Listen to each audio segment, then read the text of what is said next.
Tu dois créer une entreprise, tu dois connaître que l'État existe. Le deuxième point, c'est comment obtenir le financement pour son projet. En tant qu'étudiant, je vais définir l'objectif, mais pas il y a très longtemps.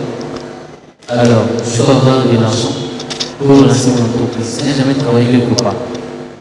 Est-ce qu'avec les papiers ou avec le papier que j'ai écrit à la maison, j'appelle business plan ou que j'appelle projet, et moi, pour me faire confiance et me faire de l'argent, prochaine marque. La troisième question, les erreurs à éviter en tant qu'entrepreneur. Je suis entrepreneur, il y a des erreurs qu'on fait. Comment on peut le dire d'abord? Très bientôt, on va commencer. Alors, sur votre applaudissement, je vais inviter le maître Manix. On va commencer. Est-ce qu'on peut l'encourager avec les applaudissements pendant qu'il avance?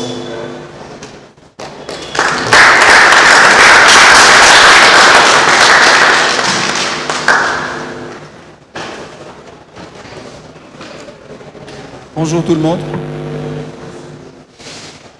Bonjour encore. Je sens que la salle est très timide. Je comprends. Pour prendre en plein programme vos activités, c'est pas facile. On va peut-être faire un effort d'être. Je sens que la salle est très timide. Je comprends. Pour prendre en plein programme vos activités, c'est pas facile. On va peut-être faire un effort d'être le plus précis possible pour ne pas faire fatiguer l'assistance. En tout cas, je tiens quand même à vous dire un grand merci d'avoir rehaussé de votre présence à cette activité. C'est une conférence organisée par des jeunes comme vous. Et moi-même, en tant qu'organisateur des événements, je sais que c'est vraiment pas facile. Organiser une activité à l'université de Kinshasa, c'est vraiment pas facile. Parce que les étudiants sont totalement désintéressés des activités qui concernent la science, qui concernent le contenu, qui concernent l'intelligence. Et par moment, si vous voulez fêter les étudiants, il faut mettre un peu de la bouffe à côté, boire. Ils sont là jusqu'à la fin parce qu'il y a à boire et à manger. Alors je voudrais, excusez-moi de faire ces petits raccordements frauduleux. Nous devons savoir que l'homme a trois types de personnes. Nous avons le corps physique qui a ses denrées alimentaires appropriées, la nourriture, le vêtement, la lotion, le parfum.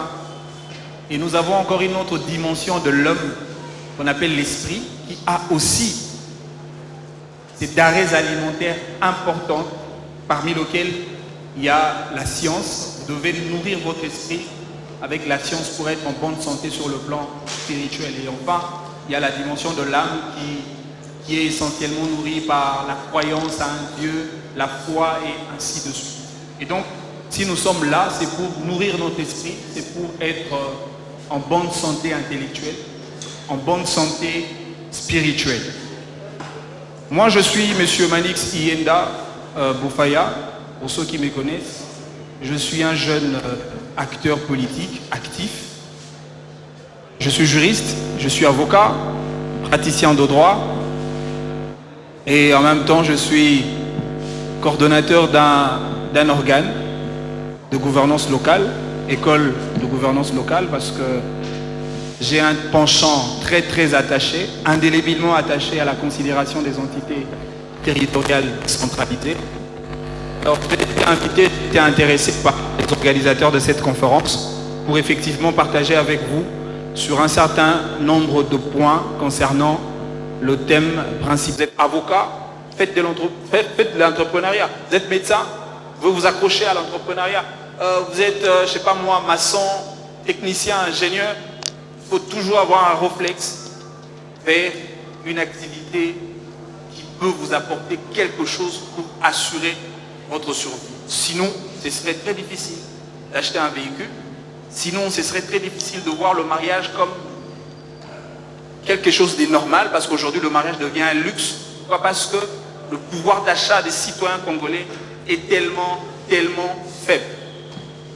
Mais seulement, L'entrepreneuriat est une activité qui permet quand même à tout le monde de pouvoir exploiter ses compétences, de pouvoir exploiter ses potentialités, ses talents. Tout à l'heure, quand je venais, j'ai vu quelques étudiants avec de blousons bleus en train d'entretenir le site. J'ai demandé c'est qui, on me dira que ce sont les étudiants de l'université, enfin de la faculté de l'environnement. Oui, c'est bien. Mais moi je dis, ces bénévolats-là n'est pas tolérable. Il faudrait transformer cela en une unité économique. Il faudrait regarder cette activité comme une activité qui peut renflouer un bénéfice. Attention, vous êtes étudiant, vous avez un contrat avec l'université. Ces contrats-là, c'est un contrat de type synalagmatique. Ce qui veut dire c'est un contrat qui explique ou qui implique la réciprocité des obligations. Vous payez vos frais, l'université doit vous donner un enseignement de qualité. Et au-delà de cela, l'université, d'ailleurs on dit université en deux mots, l'université veut dire l'univers dans la diversité.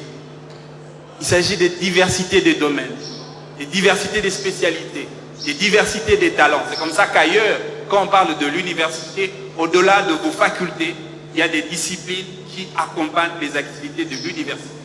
Ce n'est pas quand même normal d'avoir une université sans une école de danse, sans une équipe de football, sans une équipe de basketball. Parce qu'il y a des gens parmi vous qui ont de talents et des talents congénitaux, des talents naturels que vous pouvez exploiter à travers l'université. Je sais que parmi d'entre vous, vous savez la compétition NBA qui est essentiellement composée des grands basketteurs étudiants. C'est-à-dire par l'université, il y a une opportunité à travers votre talent de découvrir quelque chose, d'avoir quelque chose, de réussir votre vie par rapport à ce que vous avez comme potentialité. Et donc, il faut avoir le réflexe d'utiliser l'université par moment comme une opportunité pour réaliser des activités relatives à l'entrepreneuriat. Moi, c'est aussi une occasion pour faire quelques petits témoignages. Moi, quand j'ai fini à la faculté de droit, c'était très difficile. Déjà que j'étais d'une famille très compliquée. Orphelin de père,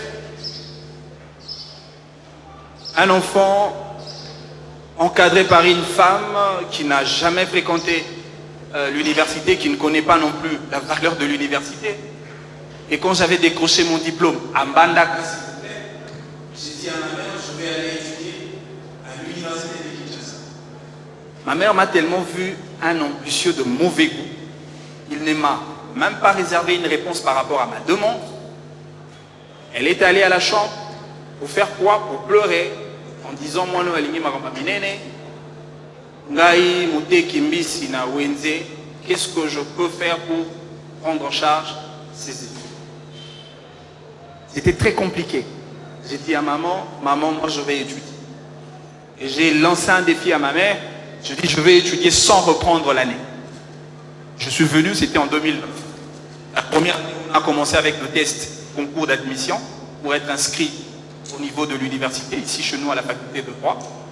Avec mes $10, j'ai payé, j'ai fait mon test et ça marche.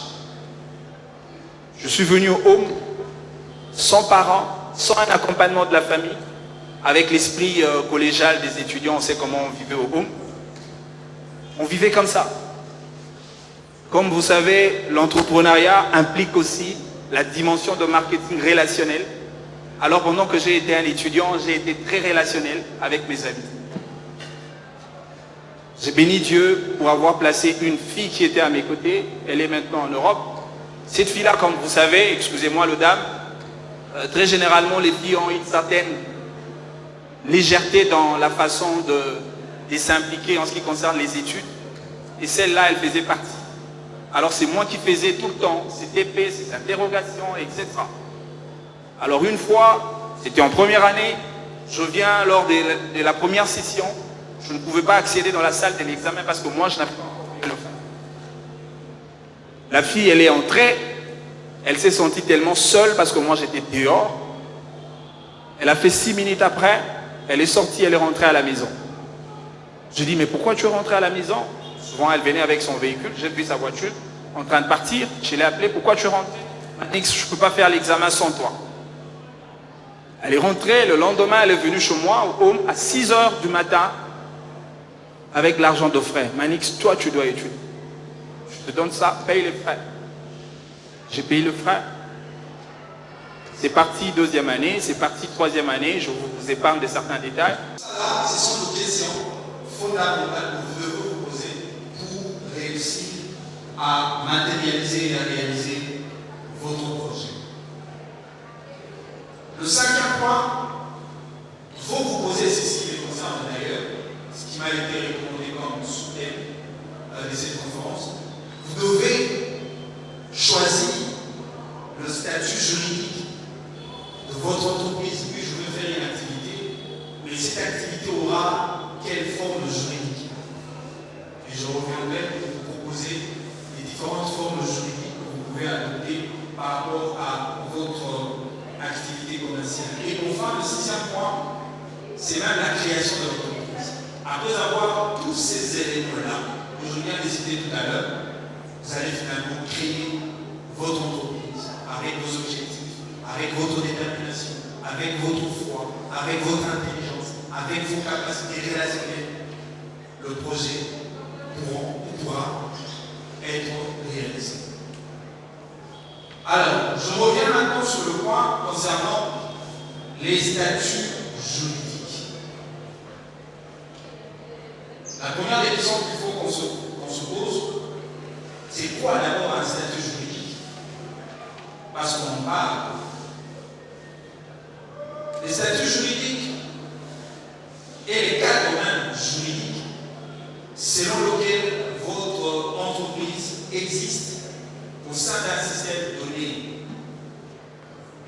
C'est même la forme juridique de votre entreprise. Et chez nous, dans le droit positif congolais, la législation congolaise a défini les différentes formes d'entreprise que vous pouvez avoir selon le type d'activité que vous réalisez. La deuxième question est celle de savoir à quoi sert un statut juridique pour une entreprise. Vous êtes entrepreneur, vous voulez entreprendre dans une activité, il est quand même important de vous poser cette question. À quoi sert un statut juridique pour une activité commerciale, par exemple? Alors, le statut juridique sert à définir la manière dont le chef d'entreprise, l'entreprise en soi, et la manière dont elle doit être perçue par l'administration fiscale, par l'administration juridique ou judiciaire, et voire même à l'égard de vos clients que vous allez avoir certainement, parce que vous allez intéresser votre projet à des personnes tierces. Cette question-là est très importante. La troisième question est celle de savoir comment alors choisir un statut juridique pour son entreprise. Le choix du statut juridique se fait précisément dans la phase de la création de l'entreprise.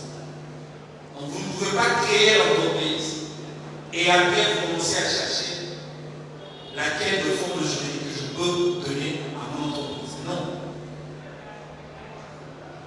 C'est au moment de la création, pendant que vous êtes en train de définir les idées maîtresses pour la création de votre entreprise, il faut déjà penser à la forme juridique que vous voulez adopter pour le type d'activité que vous réalisez dans le cadre justement de votre entreprise.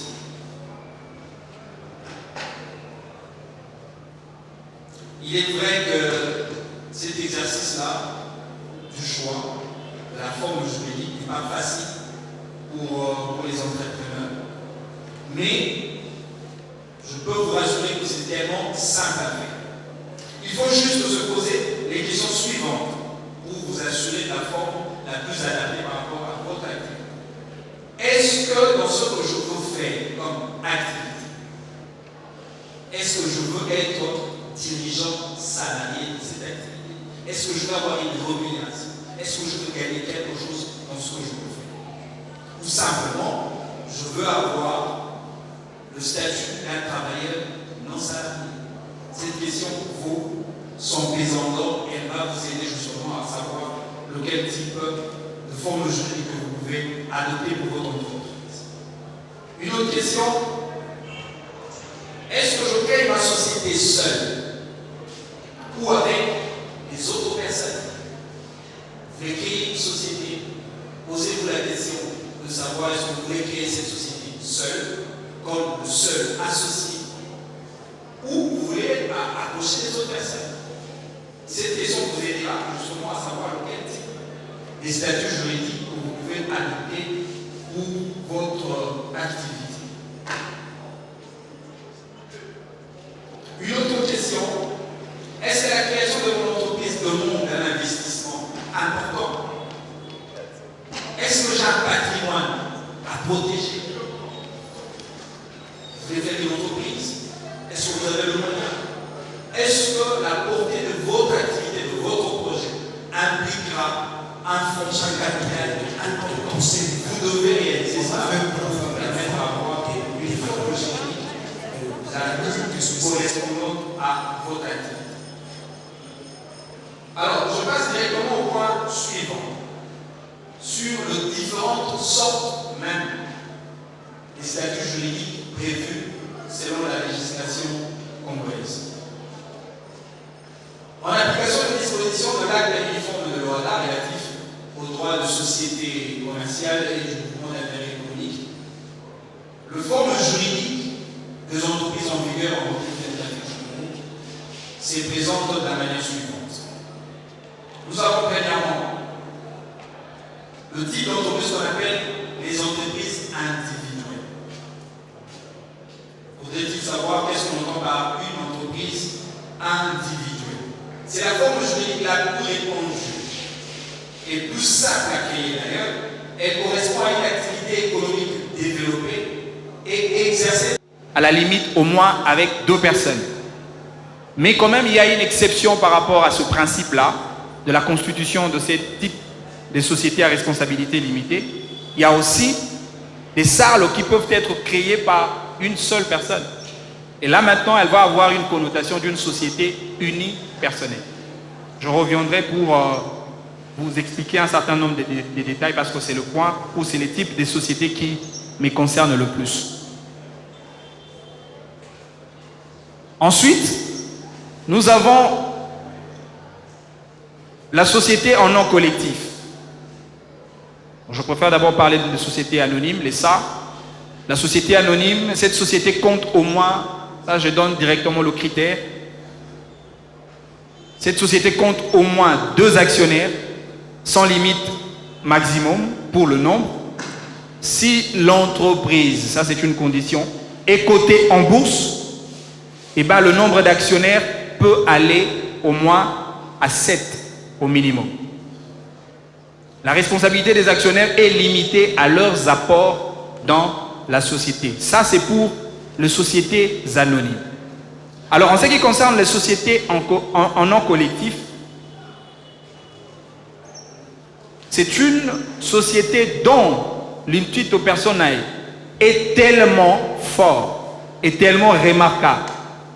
Ici, les responsables de l'entreprise sont solidaires en ce qui concerne les dettes de la société. Les associés sont responsables indéfiniment de dettes de la société. Et ensuite, lorsqu'il faudrait parler de la société en commandite simple, les SCS, ce genre de société constitue 2 associés dont l'un porte la qualité d'un commanditaire et l'autre porte la qualité d'un commanditaire. Ici, le commanditaire a une particularité un peu plus aiguë par rapport au commanditaire parce que le commanditaire possède la qualité d'un commerçant dans ce genre d'activité commerciale, dans ce type de société. Et il est responsable de dettes qui concernent l'entreprise. Et enfin, la forme juridique prévue en droit congolais, ici il s'agit de groupement d'intérêt économique. les GIE, ce genre de groupement d'intérêt économique présente des caractéristiques simples qui sont d'ailleurs propres à ce genre de formes juridiques prévues en droit positif congolais, en droit congolais. C'est d'abord une entité qui va ou qui va réaliser les bénéfices dans ce genre d'activité commerciale. Mais seulement, ce genre d'entité peut être constitué pas forcément des capitales sociales, mais aussi ce genre de groupement d'intérêt économique présente une certaine souplesse juridique la plus simple. Alors, on revient à la question de départ. Nous avons de différentes formes de statut juridique prévues dans la législation de notre pays. Mais quelle est la meilleure forme de statut juridique que vous pouvez adopter pour votre entreprise? Alors pour cette question, je vais chuter par là. Pour cette question, je ne pense pas que je suis la personne la mieux indiquée pour vous donner cette réponse-là. Pourquoi? Parce que le choix d'une forme juridique par rapport à une activité que vous voulez réaliser dépend de vous. Alors ce que vous devez faire, c'est de définir les types d'activités conformément aux différentes formes juridiques prévues par la loi. Et c'est à vous maintenant de choisir cette forme par rapport à votre activité. Alors très généralement, avec les petites et moyennes entreprises, les entrepreneurs, les jeunes entrepreneurs congolais, souvent, avec la petite forme d'activité que vous réalisez le plus souvent, il faudrait bien réfléchir par rapport au choix. Parce que si vous choisissez mal la forme juridique, eh ben, vous aurez des complications dans la suite, dans le fonctionnement de votre activité. Vous aurez même des difficultés pour pouvoir renflouer un certain nombre de bénéfices. Pourquoi? Parce que déjà, vous avez un capital très réduit, vous avez un investissement très faible, et donc vous ne pouvez pas vous embarquer dans une forme juridique qui implique, par exemple, autant de taxes, autant d'impôts de la part de l'État. Et donc, il faut choisir laquelle de forme la plus simple pour vous par rapport à votre type d'activité que vous réalisez. Et donc, je finis par dire, je ne peux pas vous indiquer une forme juridique précise à vous au regard de ces paysages juridiques que je viens de vous présenter sur le forme de société en droit congolais. Conformément à votre activité, vous optez pour un des statuts juridiques. Je dis et je vous remercie.